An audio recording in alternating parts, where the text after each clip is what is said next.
Hey guys, how's it going? This is Mike from M&R Automotive. Today we have a Ram 2500 HD and we've installed 4 pods in a lower bumper. They offer powerful white light as well as amber daytime running lights.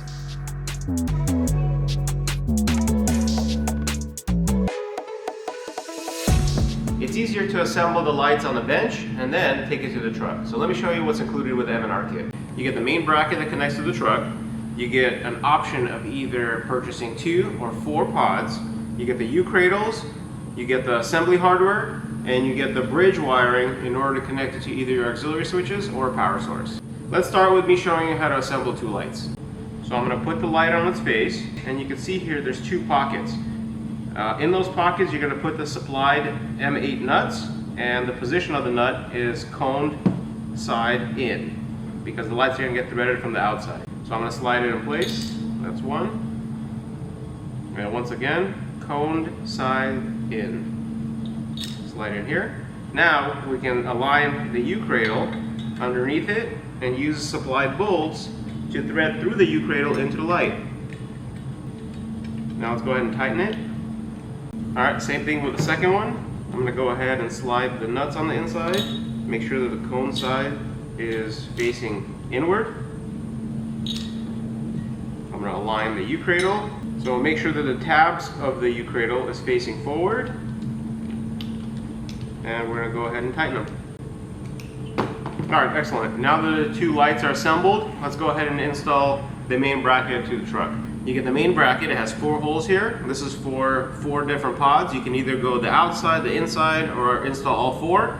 There is an arrow pointing forward. That's the orientation of the bracket towards the front of the truck. So with the arrow pointing forward towards the front of the truck, you have 2 tabs that are facing up, and with provided hardware, we're going to attach this to the truck. So let me go underneath the truck and show you exactly how to do it. I wanted to show you on the bench first, so that way you guys can see a little bit. Okay, so now we're under the truck, and I wanted to show you which bolt holes we're going to be reusing. So there's a hole right here. It's right on top of the square opening, and that's going to be the hole that we use through our bracket. So for this hole, this is a bighorn model, so it's not being used at all. It's limited on features.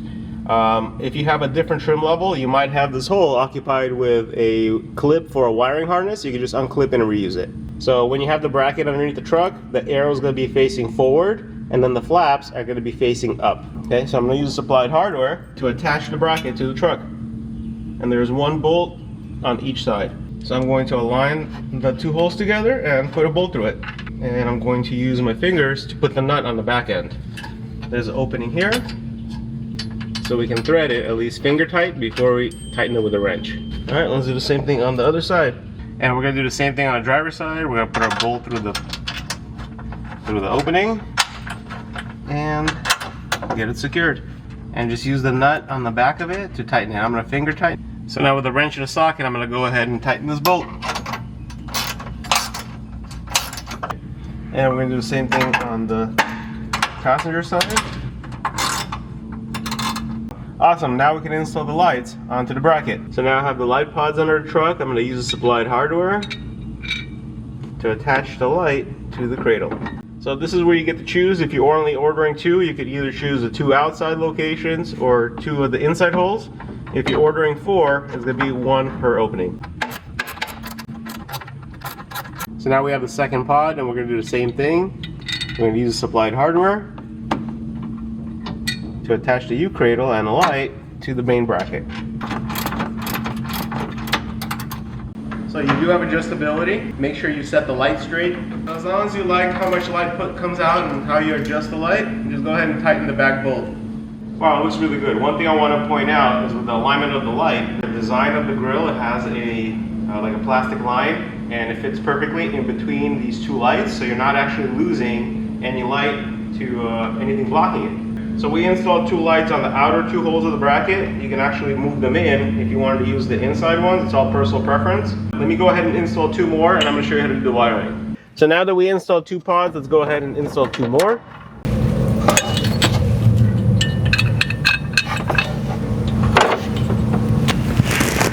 This one's going to be like this.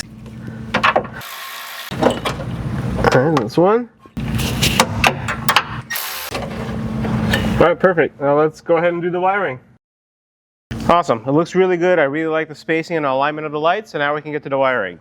So let's go over the wiring of the pods. Each pod has 3 wires. There's a black wire, which is the ground.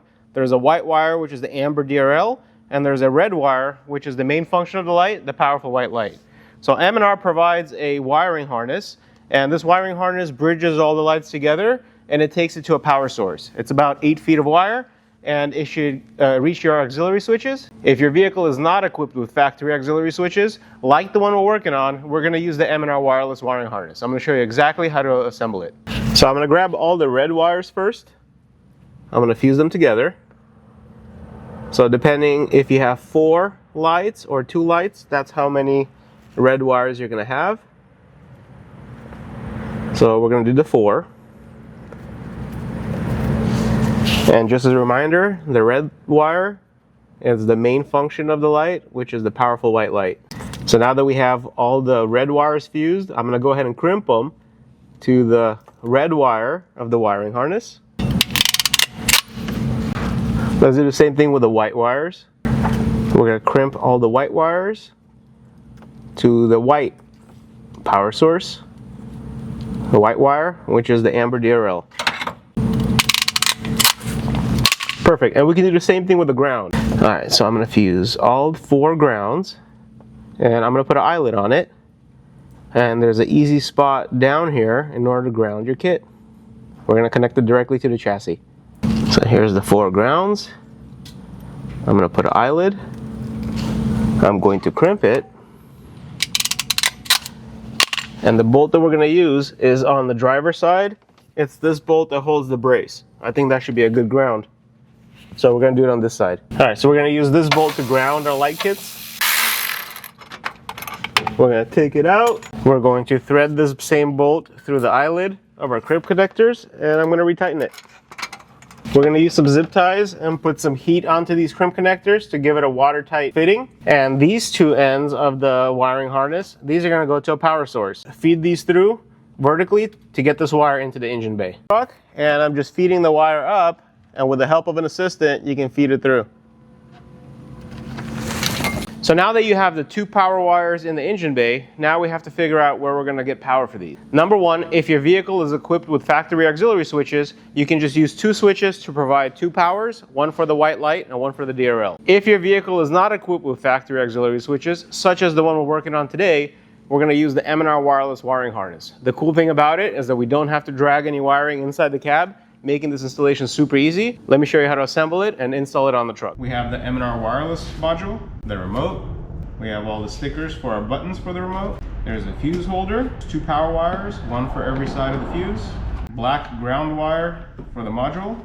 2 zip ties for mounting. Optional ACC wire. We typically don't use it, but it's available. And some connectors with a fuse. Let's go ahead and take off the cover from the control module. There's 4 Allen screws that we're going to remove, 1 on each side. So with the cover off, we do have 8 different circuits with 8 different amp ratings, 1 positive for every circuit. Everything's nicely epoxied, and you do have accessory ports. So we have 2 ports here, 3 trigger wires. We have a positive for the battery, and we have a ground terminal here. I'm going to open the fuse box.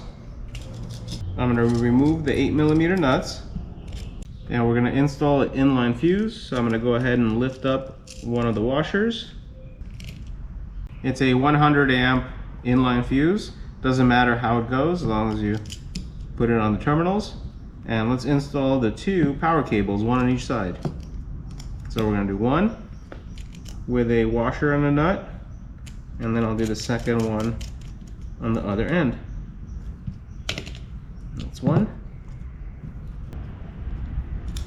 And then this is going to be the second one. So now we have a power cable with an inline fuse. So this is the positive, BAT positive terminal of the module. I'm going to loosen this terminal. I'm going to grab the power wire, feed it from under, and we're going to put it connected to this terminal.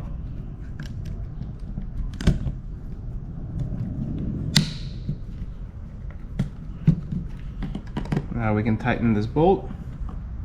And we're going to do the same thing on the ground, which is the BAT minus.